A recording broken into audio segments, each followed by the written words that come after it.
Recording in progress. Does Judge run this or does Dylan run this?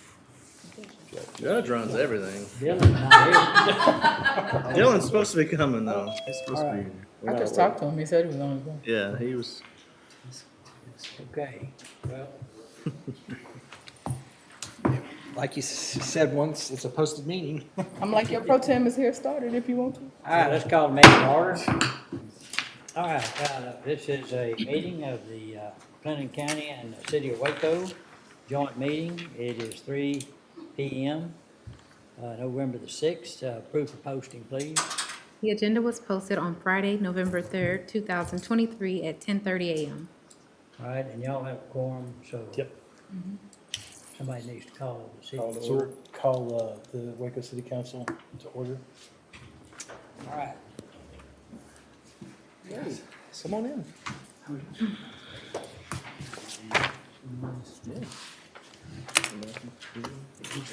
First agenda item is welcome the mayor. Mayor. Yes. The judge would say no slack. Thank you, sir. Oh, goodness. This is the earliest he's ever been late. That's right. I knew. I did not want to let you down, Judge, and I did still. Appreciate it. Feel like I owe you now. I was like, enter the chat GPT joke. Okay, and I think we do have some folks video conferencing in, so welcome. All right, we have gone through the proof of posting, so discussion or action following, consideration and approval of the August 7th, 2023 summary notes. I don't know that I saw them. I don't know if it's appropriate for me to say approved is posted, but I will. So approved is posted. And number 2, discussion or update on expected April 8th, 2024 solar eclipse event. So our emergency management specialist and eclipse Expert. quick study. Judge, he's promised us clear weather. I don't know how he's going to do it. It'll be clear somewhere between here and the moon. If I could predict the weather, I'd be a much wealthier man. Go ahead and pull that up. So while they're pulling that up, again, Judge Felton, Commissioners, Mayor, Council members, thank you. Good afternoon. This is an abbreviated presentation of one that we've been giving for the last couple of weeks now. Several commissioners and city leadership as well have seen this presentation already. And the presentation here was based off county numbers. I have a separate city presentation with city focus numbers. Be happy to share that with anybody who desires it. Should you need more information, we're happy to do that. Wait for these guys to get it up and we'll take you through. The idea of this presentation is to arm you with information largely based on information that we gained from other jurisdictions that experienced a similar total solar eclipse in 2017. That eclipse, while not as large as ours, made its way from the west to the east coast, and we reached out to a lot of jurisdictions that were involved, gained information from others, and really gained a lot of impressive lessons learned that I think are relevant to our community. And so the idea behind this presentation here really isn't necessarily a call to action. It's simply to arm you with the information that we have based on what we have it, so we can make the proper decisions of what we do when that will happen. So as you can see the presentation here, here's the eclipse kind of in the macro, where it is going to move all throughout the presentation. And so as we move forward, you will see a lot of information about chambers of commerce and businesses and things like that. A lot of the information here was adapted from a different presentation a colleague of mine gave to their chambers of commerce. So you'll see business and economics referenced in it, and that is why. So we'll go to the next slide. In the micro, this is going to be the path of the eclipse. Anything in between those two yellow lines is visible. The green line is the sweet spot. And as you can see, both the city and the county, we are very nearly one of the perfect places to see this. Next slide, please.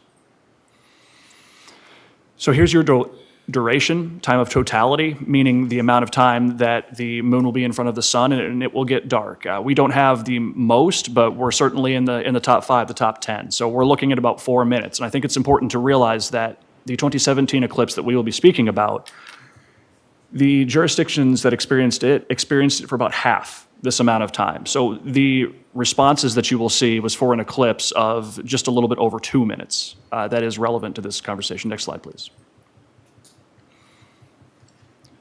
If that plays, great. If it doesn't, it's sometimes it works, sometimes it doesn't. If it doesn't play, we can move forward. It's simply the path of the eclipse as it moves up from Mexico. As it gets further north, it speeds up, which is why jurisdictions have it less times than others. So if it doesn't work, that's fine. We can move on to the next one.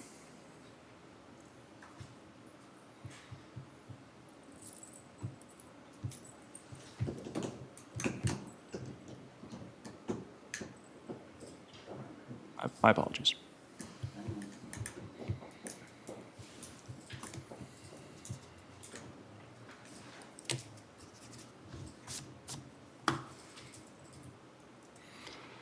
So here are those lessons learned. We can start on the next one if you would, please. So Newberry, South Carolina, along these, you'll see the purple and green dots. They are the longest eclipse duration and the greatest eclipse. The stars along the track are where those cities were in relation to the maximum totality. Next slide. So Newberry is a town of about 30,000 people. They did have a 3-day-long Eclipse Fest event. They estimated that 30,000 visitors came to their jurisdictions. That is a 100% population increase of their jurisdictions. And you will find that to be a very similar number as we move forward. I won't go ahead and read every part of the slide, but they did have a large number of visitors to Europe. This is not a large jurisdiction. I think we can assume that that's going to happen here as well. Next slide, please. Marion, Illinois, in the southern part of the state, a former steel town. Next slide. Much smaller population, about 17,000. Again, they had 50,000 visitors in their community. That's more than a 3 times population increase.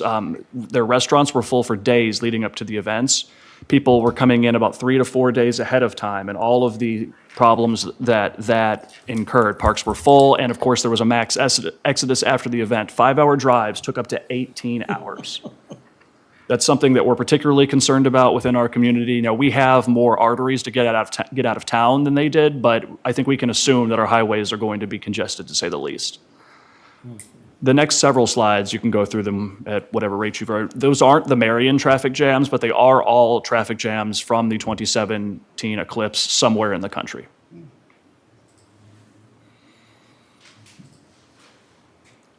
Their Chamber of Commerce is simply put, be ready for anything. And I think that's something that's going to be very much relevant for our jurisdictions as this eclipse moves across. Can you be more specific? That's not cryptic. Our office, and unfortunately, no, we can't. I think any permutation of that many visitors opens up a real Pandora's box of potential issues that you get into one and 4 more pop up. So we're taking that very seriously and trying to come up with as many potential issues to try to get solved ahead of time as we can. Next slide, please.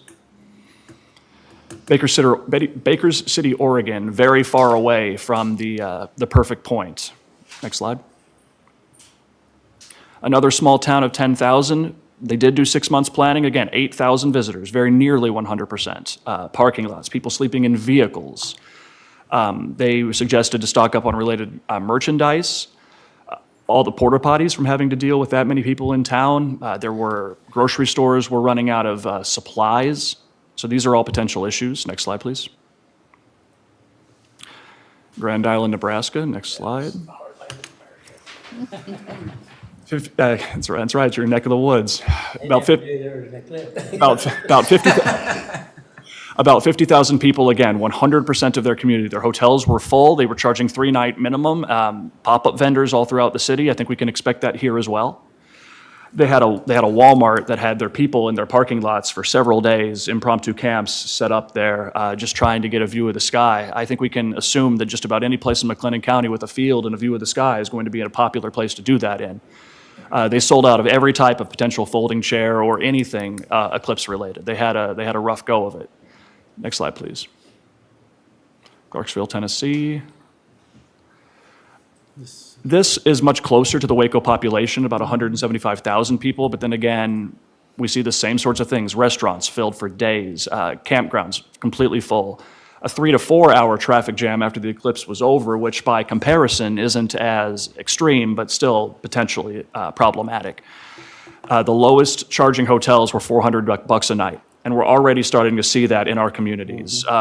We are not 100% full. I'm probably the wrong person to speak on that. The Convention Center and Visitors Bureau will have better up-to-date information than I have at this time, but they're going quick. I think we can assume a very nearly 100% capacity on all of our hotels. Next slide, please. Carbondale, Illinois, another small town in the southern part of that state. No special events, but they do have a college campus. It's the home of Southern Illinois University, 50,000 visitors again.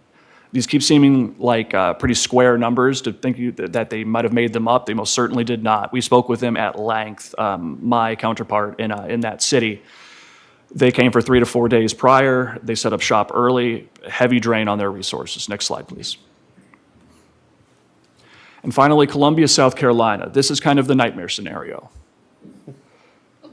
Columbia only has about 140,000 people. There's about 400,000 in the county. They matched that, 400,000 visitors. They had over 120 eclipse-related events in their town. 80% of their ticket sales were from out-of-state folks. So I think we can assume that we are going to have a large amount of people that are from outside of our area, state, country, or otherwise.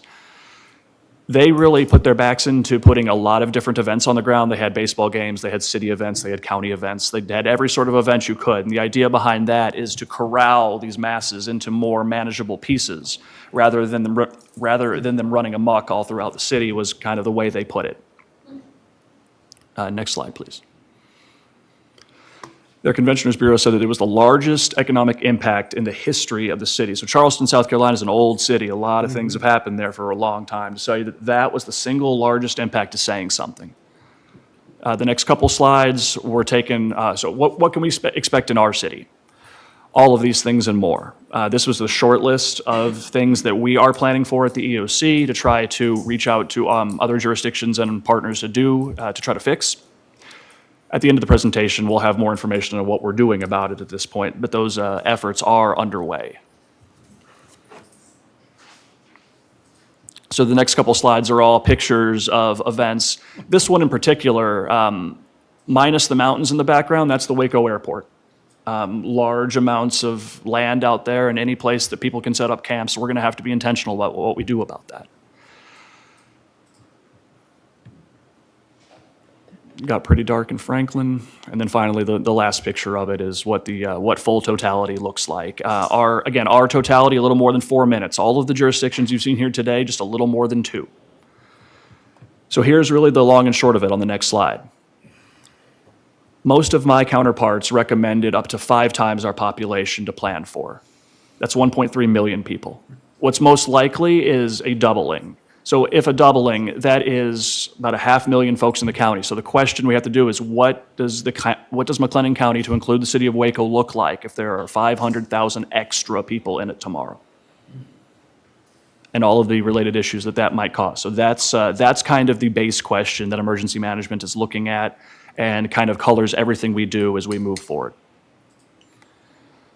There were revenue opportunities. The city of Waco is doing a pretty good job of that already, so I don't need to beat that on. I've already spoken with other county jurisdictions. Some of them are having events, others not. I think their minds probably will be changed as we get closer to the event, but for Waco's events, I would reference Parks and Rec and the Visitors Bureau for more detailed information on that. Next slide, please. More jurisdictional issues, kind of a doubling of that slide, but this one came off of the county slide. Next slide, please. So what are we doing about it? Like I said, we have spoken with our jurisdictional counterparts in as many cities that would answer us that were along the line of that last eclipse. We began to host targeted meetings. These meetings were in 3 groups originally. The first was for internal City of Waco personnel. We had a really good turnout for that. That was last month, attended by division directors and a couple of other people. The second was for county-focused folks. Commissioner Smith and Commissioner Jones, thank you for coming out for that. Also, county personnel, division heads, sheriff's office, jurisdictional law enforcement, that sort of deal. And the third meeting, which is now on the books for the first or second week of December, I'm not sure which, is predominantly focused on ISDs, chambers of commerce, and other people who have private sector impacts of this sorts of events. The idea between these first three events, or what we're doing now, is simply to present the information. More meetings of this sort will be held over the next several months, and those will be more tactical in nature. We have, through the county, we have began to receive requests from other jurisdictions, Robinson and a couple of others, Bruce Valetti, things, to go out to their jurisdictions to brief their councils on this, just to present them with the information as we see it. As the day comes, in the lead up to the event, we'll be able to tell several weeks off what our capacity is going to be based on our hotels and our short-term rentals. And if it looks like that the community is starting to fill up to 5 days early, the EOC will activate. We're activated one way or another, just a matter of how much ahead of time. And we can do as much or as little as you'd like, but we're going to be watching and we'll be ready. Over the next couple of months, any jurisdiction who wants to hear the information is happy to contact our office. We're happy to go anywhere. And those meetings should begin as early as 2 weeks from now, if we can get that on the book. Next slide, please. So is there any questions I can answer at this time from anybody? Looks like Gatesville and Killeen they've got a little bit longer time, so we could get some overflow. Not that we could need overflow, but. There were stories of people chasing the eclipse. That's not actually physically possible. It's moving at about 1,300 miles an hour, so even in an airplane, you can't keep up with it. I do fear that because of our proximity to those areas, I think we're going to get it from both ends. Folks from the Metroplex will be coming south. Folks from Austin will be coming north. It wouldn't surprise me if folks from all over are coming, including out of the country. We have a lot of very attractive places to watch the eclipse, and we are in nearly a perfect spot. From Gatesville's perspective, they don't, I mean, they literally outside of fields don't have any of the capacity to take it. So even in the conversations I'd had with some of their city staff a few years ago, you know, they were already saying we're gonna have to come to McLennan County. Something that is relevant, we have a large event that we are co-hosting at Baylor University with the Lowell Observatory. There have already been hundreds of thousands of dollars worth of tickets sold for that event, and more grow every day. Goodness gracious. You gotta think, I'm sorry, Darius, you gotta think that a lot of people are gonna be coming up I-35 or down from Dallas or up from Austin. So we gotta be conscious of that. That traffic. Corridor, yeah, because some people just pull off the side of the road. Because those are the two giant populations that are gonna be coming our way. Correct. Be a lot of people parked on the side of the road. Yep. And that creates its own set of challenges, but we're doing everything we can to try to, from the extent that we can, work on what could happen there and what we can do about it. I spoke with a couple of commissioners from Bell County last week. Yeah, there was a good presentation by the Texas AgriLife Extension.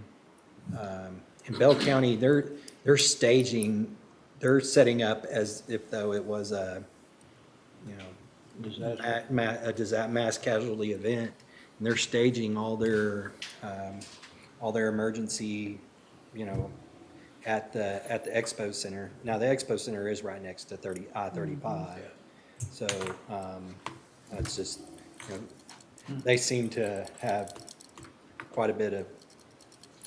They've got quite a bit of planning already done. You might want to just reach out to them. Yes, sir, we can do it.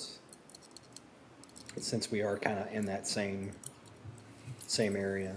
I agree, that is prudent, we will do so. I was just going to ask, could we get this presentation emailed to us? Yes, sir, absolutely. A lot of really interesting information here. It seems like communication is going to be really critical on this, and when I think about communication, it's any safety tips for our community that we need to distribute. It's where our public and or private events happening. And then also, I mean, it's something I think at the smallest level that we do want to communicate to our constituents is that we're doing this work. I appreciate the strategy that y'all have invested, and I think that it's really important that our constituents know that if it does get to be a very busy day in the county and there's frustration with traffic or just frustration that comes from an event like this. We want to make sure that people know that we've been as thoughtful as possible in contemplating how to approach this event. Are we planning to do, I know about the partnership with Baylor and Lowell and the city and Discovery. Are there any other like public events that are planned currently at park spaces? Or one of the things that they mentioned is they try to have multiple events to try to contain people. And I'm wondering if we want to make sure that we are diverting people to good, safe places, if that was a strategy that we heard and need to think through that, or in my head, McLean was going to be more than enough space for people to gather, but it sounds like that's probably not going to be the case. So I just want to be thoughtful about what is an actual event and what is we're going to open up Cameron Park and what is we're going to say, no, you can't set that tent up here. And I know that's all the things you're working through, but Those questions have been asked. I can tell you there will be several city-focused events. For the specifics, I'm going to have to refer you to Jonathan Cook about that. He'll be able to speak about it more knowledgeably than I will. Those questions have been brought up. We've had long conversations with legal. Legal has been making other sorts of meetings already trying to answer those questions. We'll have further such meetings in the future, and I think that is correct. In our opinion, and it's an opinion statement, the more events we are able to pull off, the better we'll do. Ryan, speak to the fact that communication will likely be overwhelmed, in particular, cell service. So it's certainly possible. We don't know that for a fact, but it's nigh on likely that it will. Now, there are a couple of things we can do about that through state resources, and also in that third meeting, we've made some good contacts with all the major cell carriers. They bring on pieces of equipment that are called cells on wheels, which are basically trailer-based cell boosters. I think we're going to try to snatch up as many of those as we can. I think everyone along that 35 corridor is going to want some, so we're trying to make those connections as fast as we can to see if anything can be helped. We are working with city IT about what we can do to boost the cell system called FirstNet, which is ideally made for first responders. That puts them right at the top of the queue as far as cell is concerned. But yeah, there's going to be some significant challenges with that many people in town. Did any of the other cities talk about, I saw the exorbitant parking prices. Did anybody talk about planning for that? I mean, because I would hate for somebody to wake up and it's 50 cars in their field or whatever, and then what do you do with that? Sure. So I will say, to his credit, the chief deputy took that very seriously when we had that during the county meeting. Little less open space in the city, but there still is some. Most of that area is publicly or privately owned, rather. So I think it's going to have to be a really intentional communications campaign to those people. Essentially, they can charge what they want within the scope of the law. But that's going to be a challenge for sure.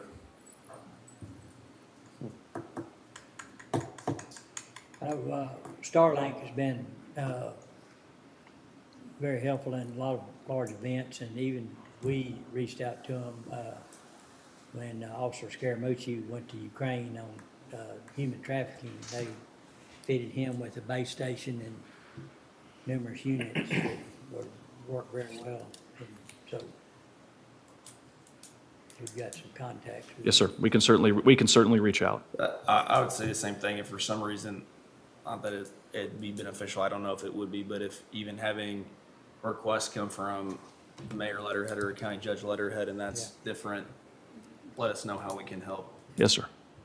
Try to get those, as much of that cell boosting technology as possible. Yes, sir. If there's a way that can be helpful, we will do so. Some of those events that were planned were, if I remember you saying, were post-eclipse events to try to hold people so that everyone wasn't leaving at the same time, cutting down on the congestion, leaving out of the cities and so forth, counties. Yes, sir. That is an effective strategy. And again, the purpose from our office is not to try to recommend policy, but there is a logic there. Keeping folks in town for another one, preferably 2 days, lessens that flow. It's just like any other thing when you release pressure. Currently, I think our events at least for the city of Waco, end the day of the eclipse. And I know the planning of these things are endlessly complex, so I'm certainly not trying to tell those folks what to do, but that would be an effective strategy to try to manage that exit. We might even think through ensuring some private sector nonprofit organizations or something are fully aware of these numbers as well. We had a cultural arts festival in Waco this weekend, and it was on city property, but it was a private event. And so are there any private industry partners that we want to make sure are aware of the potential visitors and revenue opportunities, frankly? Yes, sir, there are. We have a list of them. That third meeting I had mentioned with the ISDs and the Chambers of Commerce, we do have some specific industry liaisons that we speak to on a relatively constant basis. HEB, Walmart, a couple of other large retailers of that sort. We've been receiving RSVPs from the various chambers of commerce. One of the asks I will have of them is to, hey, reach out through your context. They know the field, they know business much better than we do, but we fully plan on keeping them in the loop as the process proceeds. I shared your presentation with some ISDs, and they've already decided that they're going to close school that day. I think we'll see more of them doing that. Something I didn't mention during the presentation, but timing-wise, we're looking somewhere between 12:30 and 1:30 p.m. on the actual movement of the eclipse in. It wouldn't surprise me if other ISDs take that step as well. So Ryan, I'd ask about the old football stadium. Have y'all decided anything on Floyd Casey property? Yeah, we don't own it anymore. The developer Okay. owns it. Okay. They've started demolition of parking lots, and so So it's I'd say private it's- property then, so it's yeah, not I'd say it's necessarily. on ours. It'd be hard to, they've torn up the roads and it's not even, largely not able to. There's still that old kind of The field. track, Patterson track, yeah. No, this is, there's a old parking lot that was just grass Yeah. on the back, as you're driving down Dutton, Oh, on the same side? on the right. On the right side, It's, away I from mean, the it's, field. Yeah. it's just grass. So, But that's the developer, that's private property now. We might need to tell them anyway, just to give them a heads up. You might want to let them know that. Whether they yeah. charge it, I think we should think through anybody who owns that much Yeah, or large less. Like if you own large parking lot. a half block or more, then you need to be prepared for people that are gonna want to utilize your property, whether you utilize it as a business endeavor or just make sure that you're prepared for it, based on what I'm hearing. Food truck people. You know, make a judgment call on that. All right, any questions? Thank y'all. Board, thank you. Thank you. Great. Thank you, Ryan. All right, next we'll have Mr. Mike Vogelauer come up and speak to us about the Ironman event. Unfortunately, my event is not as big as that one. Well, I've got a presentation coming up. I've got a few printouts as well. If anybody wants a print off of the presentation, show of hand, does anybody want any? Yeah, just pass it. Here, I'll pass it up for you. Oh, 6. Yeah, I didn't know how many were coming. I apologize. We good? Yeah. I'll share it with Mr. Smith. All right. You gentlemen want to share? Right there. Gentlemen? That's on here? One for the record? Terrific. Well, thank you again for the opportunity to be able to come in and just kind of give a recap of our Ironman weekend a number of weekends ago. If you go to the second slide real quick, I'm going to just jump right into things. So this year we were able to also bring in Iron Kids. And so Iron Kids is essentially their youth running event. And so there's no swimming, there's no biking with this, but essentially any child from the age of 6 months to 17 years old can compete. And so this was a great way to be able to engage the community as well as those that were coming out of town and be able to, again, create additional entertainment for them. So part of that event, we were able to have what we call the mascot mayhem. And so you'll notice a number of local mascots that were able to participate. If you go to the next slide. You'll see some of the kids. So we had a full mile, a half mile, a 50-foot, and also a 26.2-foot crawl, so that is to replicate, obviously, the marathon distance. But we had a little over 240 participants, 17 of those, so we issued out surveys to all these participants. We got 17 responses. Obviously not a massive response rate, but at the same time, it was a difficult event to be able to quantify that data. With that, we were able to determine that a number of those were from, about a third were from out of town, I believe it was, and 2/3 were here local. Based on those surveys compared to the surveys that we also took for Ironman, we were able to determine that there was about 2.6 hotel night stays for the folks that came from out of town that participated in this event. This was honestly just a really fun event for the community, for those that were out there on Saturday morning. If you go to the next photo, or slide, that showcases the crawl for the infants. So we had probably about 4 infants that did the 26.2 foot crawl. It's a fun event, right? And it also promoted health and wellness. One of the participants is a local, and he said that in 2019, his daughter, at the time I think was 5, participated and did her first half-mile run. And this was going to be his son's first race that they got to do. And both of them finished, got their medals, and said that they wanted to sign up and do more races. And so that just shows us that we're creating those opportunities for the youth of the community, as well as those that are coming out of town, to be able to be engaged in great health. The entry fee for this race was $25, and so it's very, very entry level. All right, to the big event, we had Ironman 70.3. For those that may not be aware, in 2022, there were a number of constraints and challenges with our festival weekend. Last year in 2022, we had both the full distance, which is 140.6 miles, as well as the 70.3 race on back-to-back days. That created a significant strain on the local resources as well as on the roads. We also had 90-degree weather on the Saturday, and then absolutely heavy torrential downpour on that Sunday morning, which made it a challenge not only in the transition area with the millions of dollars of equipment, but also on the roads for safety for the bikers. That also led to the highest DNF rate, which is it did not finish. The record before that in North America was about 22%, and we finished at about 27 or 28%. So not a record you really want to hold, and also very, very challenging to overcome that perception of our course. And so over the previous years, we've been challenged with different course designs that have made this course seem very, very challenging. And so obviously we want to be a friendly area and to be able to maximize the participation pool. And so based on a lot of feedback here locally and also with the city, we were able to redesign the bike course and avoid China Spring. And so working with Parks and Rec, we were able to redesign that.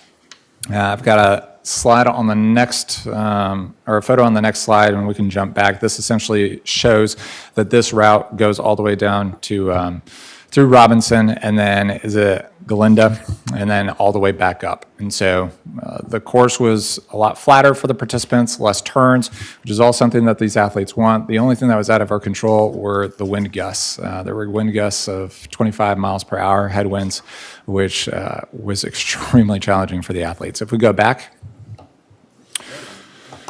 so this year, besides the winds, it was great weather, about 72 degrees, perfect for all the spectators. Everybody had a great time, except for, again, when people were on the bike course, and that was just something that was out of our control.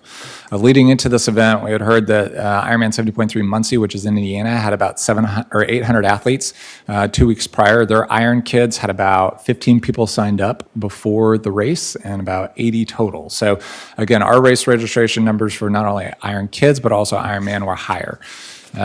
Ironman 70.3 this year had just a little over 2,000 registered and 1,700 checked in, and we had 1,600 compete. Ideally, this number is closer to 3,000 for the registration pool. If you go to the next slides, here's a snapshot of the photo, or the medal there on the suspension bridge. Keep going, next photo. This shows at an Ironman Village, just getting the breakdown that was at Indian Springs. Here we've got pecan bottoms and all the swimmers that are getting ready, the finish line. We can keep going through.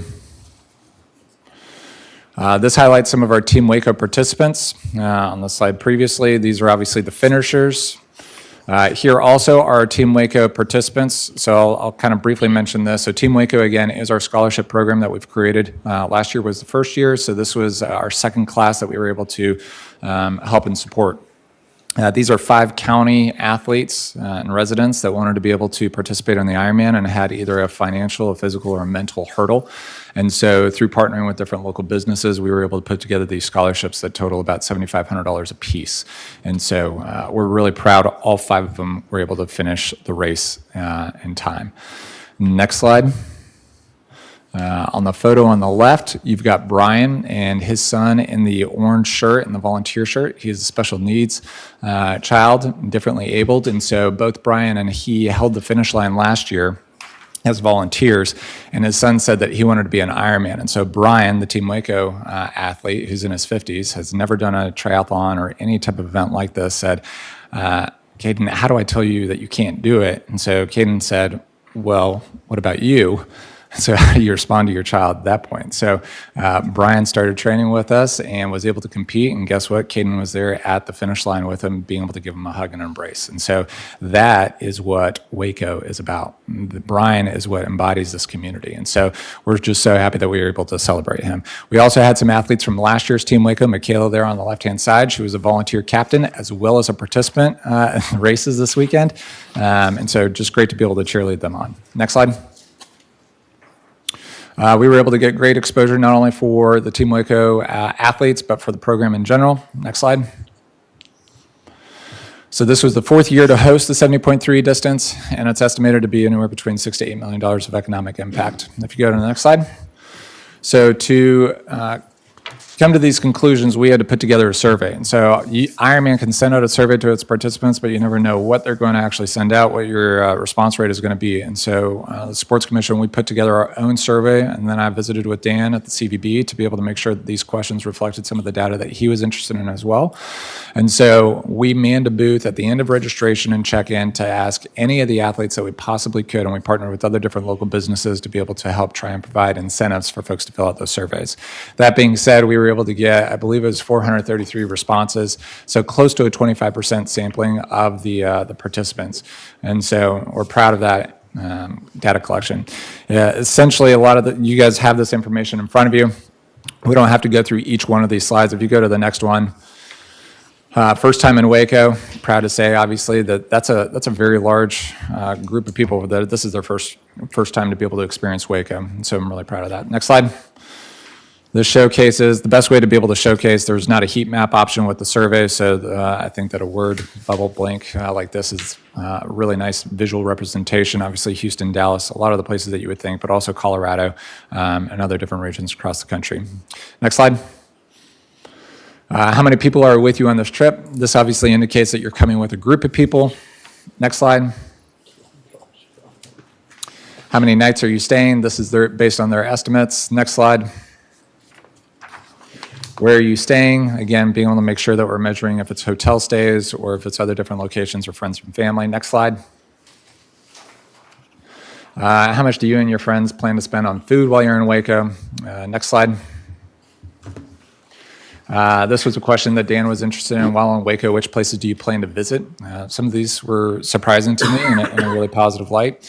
And so, of course, you've got Magnolia at the Silos, but again, you've got other different great places, like even the Mammoth site that had 8% of survey response. I would never have thought that the Ironmen that were coming in town would go out to the Mammoth area, but it's great to be able to reflect that data.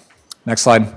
This is kind of a recap of, again, some of the highlights. So we had a little over 1,700 participants. We had over 3,300 hotel room nights based on the survey replies that we got. Economic impact, $6 million, money spent on food, $720,000. And then there was also the grants through Ironman for all the volunteers. So we had close to 1,300 volunteers from this community help with this event. And so with that, Ironman was able to give back to the community a little over $16,000. So that is essentially a recap of Ironman weekend. If you go to the next slide, this is just our shameless plug that this upcoming weekend on Sunday is the Waco Rowing Regatta, so the second annual race. And so if you didn't get to go last year, make sure that you go out there to the Suspension Bridge, Brazos Park East, and you're going to be able to watch some incredible competitors. So any questions, comments? Questions? My only comment is, of course, they go to the mammoth site. Where else in North America are you gonna see a complete herd of Colombian mammoths? Come on, man. Absolutely. But there's so many other different great places too. Dr. Pepper Museum is great there downtown. And so, again, I was just really encouraged by that data. Great. All right. Thank you, Mike. Terrific. Thank you. All right. Okay, next, we're gonna talk about Waco Solid Waste, Transfer Station.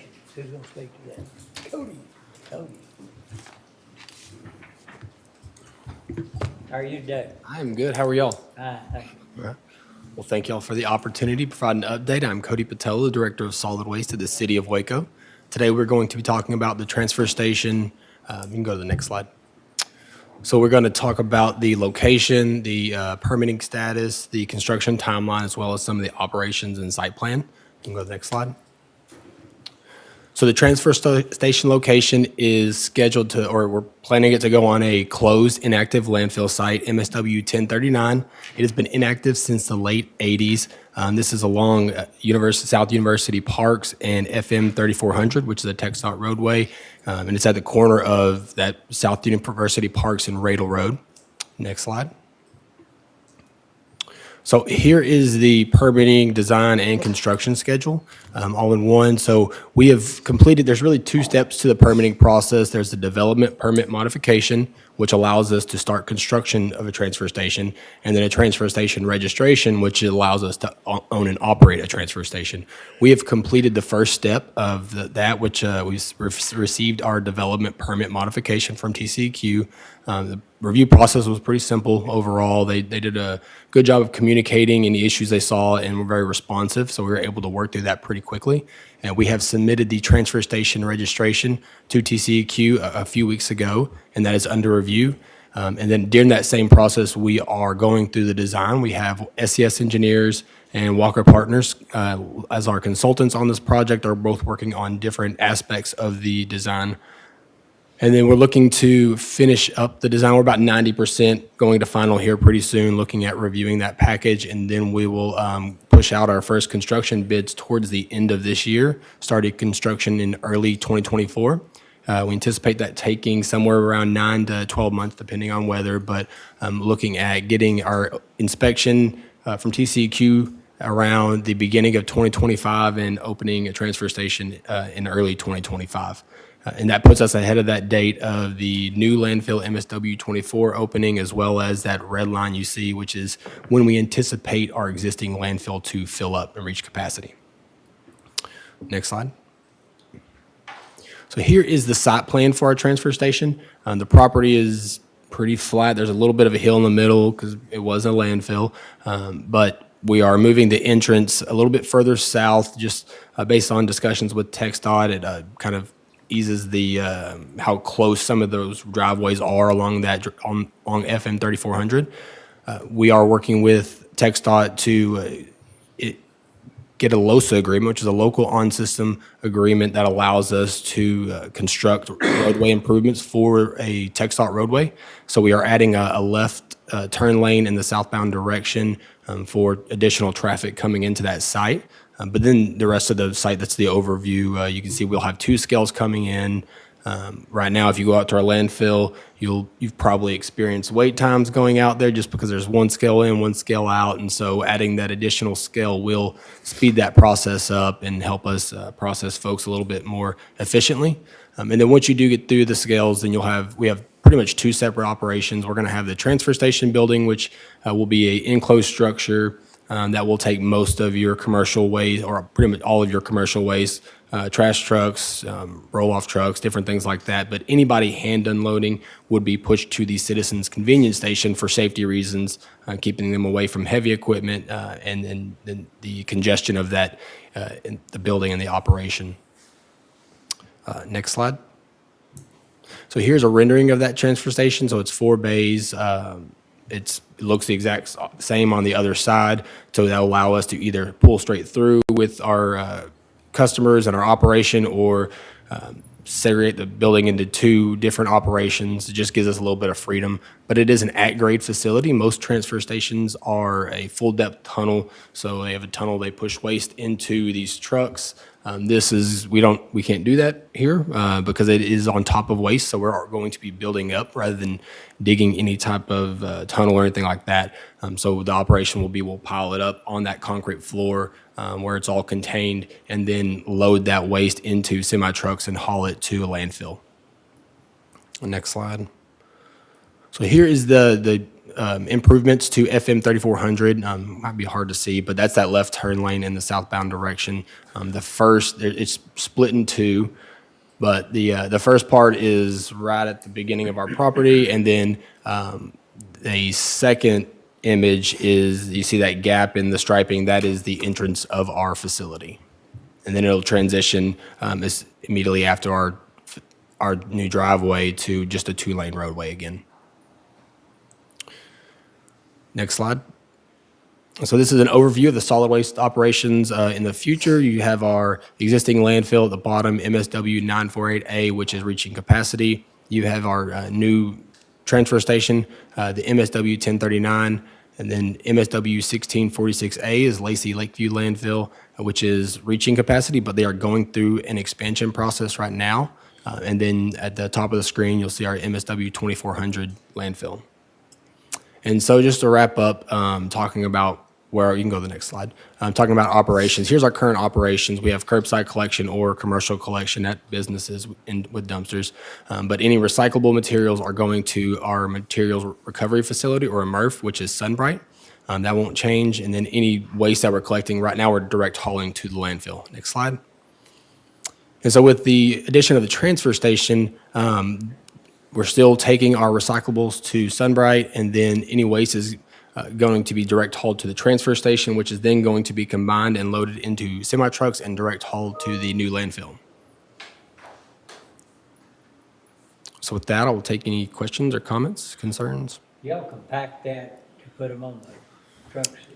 Destination? No, not a little bit. I mean, you grab them with a track hoe that has a grapple, and you're going to put it into a truck. So there's only so much you can do to compact it. And then also you would have issue if you get it too compact, you're going to have a tough time getting it out. So no, we do a little bit, but it's not too much. You're getting about 2 to 2.5, sometimes 3 trash trucks on one of those trucks. Mm-hmm. So we're reducing the overall traffic that's going to be at the new landfill. What's the weight? What would be the total weight on those trucks going out? Of the transfer trucks? Yeah. 24 tons is the DOT max.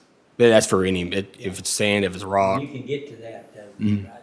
Yep. Yeah. Yes, sir. And we'll have, when trucks are being loaded, they'll be on top of scales to make sure that we aren't exceeding those limits, because their license is online, as well as we don't want to be tearing up roads. There's a reason there's weight limits on the streets. Any questions? We've looked at this at city council, obviously, many times. And I just like the construct that we have now. I think it gives us more flexibility having the transfer station. If we ever do get, if there's becomes an issue, we can go outsource parts of these functions, rather than just have our city doing all the work. Taking it to the transfer station, taking it from the transfer station to landfill. I think it gives us more flexibility, which I like. And helps us stay in market cost-wise too. Absolutely. So I like the way this has turned out. Thank you. So is there any public access at the new? Is the transfer station? Transfer station? Not at the transfer station, The but at landfill? at Yeah, the new- absolutely. Absolutely. It's like the old, just like, Yep. Yeah, and for those that are going to be hand unloading, it's probably better to go to the new landfill location, just so you stay out of the traffic of the transfer station. But the plan is to put a convenience station at the transfer station to have that ability for citizens. But yeah, including brush. we are unsure if we're taking brush just yet. We have it in the permit to take it, but when you're hauling brush, it's pretty inefficient because there's so much air in there. You're not able to compact it unless we were able to mulch it or grind it on site, which we're looking at with TxDOT to have that option. But right now, we're not exactly sure if we'll take brush at the transfer station. I just want to say that, and we talked about transfer station, great presentation, but we talked about the landfill. We didn't really even touch on the landfill, and Bradley and Paul and Jennifer and so many other city staff members. Deidre's been a part of this for years, Ryan's been a part of this. So many city staff members have been working on this around the clock for many years now, and it's really coming together nicely. And I just really appreciate all of your diligence and efforts and literally years of work on a cumbersome, legally challenging, politically challenging issue. And I really am proud of the outcome. So thank you for your work. Thank you. Other questions, comments? Thank you very much. Job, Cody. All right, next is McLennan County Judicial Center and T.J. Jackson, who is head of our maintenance operations. Good Do afternoon. a presentation. For those of you that don't know, I'm TJ Jackson, the Facilities Director for McLennan County. I'm going to talk to you a little bit about the Judicial Center that we've got going on in the old downtown jail behind us. So Commissioners approved a project to turn the old downtown jail into a fully functional courthouse. So some aspects of the project, it's about 42,000 square feet worth of renovation and about 16,000 square feet of additional space in the building itself for an outside unit. We're going to house 5 courts. We're going to relocate the district clerk out of the annex building into this new facility.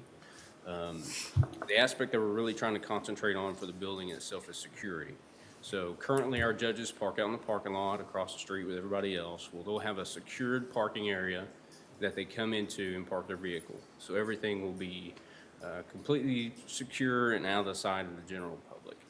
Same thing with detainees. They'll enter the facility through the basement, go up to operation floors and into holding cells on 2 different areas. So go to the next slide. Our other big concentration for this project is going to be the alleyway. Of course, everybody's seen the alleyway. It's very contentious. Most of you have probably tripped in it at one time or another. So this is really be a concentrated effort on a public plaza coming in from 5th Street and 6th Street. So we're really going to try to make that really nice. Next slide, basic design on what a courtroom could look like. Awesome. Beautiful. That's about it. Pretty easy. We're from 40,000 to 52,000 or $52 million. So. Any questions? One of the biggest projects done by the county in a while. Pardon me? Timeline. I was gonna ask Real long time. Real long thing. A while. A while. We hope to. Yeah, so we're probably about 20% into conceptual. We're probably a year and a half away from final design, and then 3 years out from construction, Okay. ending of construction. Yeah. And, you know, we've been getting a lot of input, some invited. Yeah. From the judges, been quite interesting. But they've all got their idea, not necessarily the same idea, but about how a courtroom ought to look and how it ought to handle. I think they're real impressed with the safety, security side. And then the other thing is when you have witnesses and that are there, or family members that are folks involved, during recess, they kind of all get out in the same area and use the same restroom. That's a dangerous situation. And so a lot of attention has been put on trying to separate those groups as well. And then the gallery seating, you know, will be adequate or more, but, you know, 50 to 65, I think, somewhere like that in the gallery seating. And then possibly some remote viewing as well. Technology is a big part of what we're looking at in this, not only for this facility, but how we handle pleas and those things where the individuals incarcerated in our jail and have a lot of remote work done there. And so, and then the local bar will have more input into it. We also house the law library, and so that will be, we'll put a lot of attention on making it much more usable and impressive than maybe what we have now, even though libraries are changing.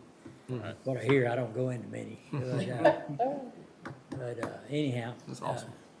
It's, we think it's gonna be great. Anything, So the firm that I just want to mention the name of the firm, the Brinkley Sargent Winnington. yeah, They're a national, that this is what they do. Right. They build courts and Okay. they've done judicial 84 facilities. courtrooms, Okay. Yeah, but they also have an office here in Waco. yeah, they do. Too, so. The general contractor is John W. Irwin.